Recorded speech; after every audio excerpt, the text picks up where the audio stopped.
I seem to be going down memory lane today about pasta cooking.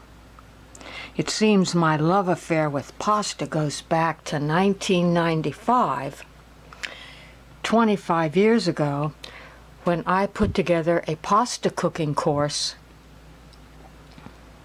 for adults, one night a week, for students who enrolled in a class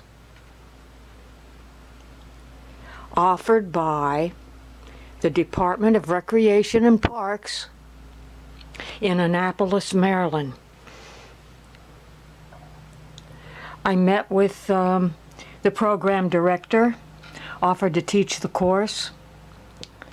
2 weeks later, 12 students and I were in a home economics room eating pasta.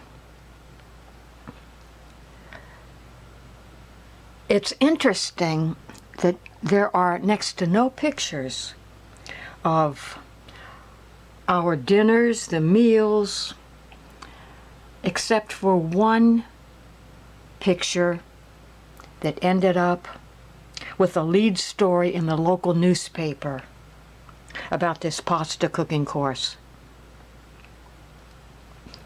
5 years later, I had my own website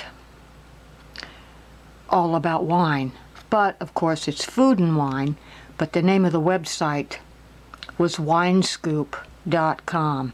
If you go to the internet, you will see the words, see now it's 2 words, wine space scoop, but no mention of winescoop.com. It's a long story. That'll be another podcast episode, but for now, I hope you're enjoying your day, especially if you like pasta dishes, and hope you come back to Sangria-Me tonight for more episodes about Mediterranean dishes and great wine.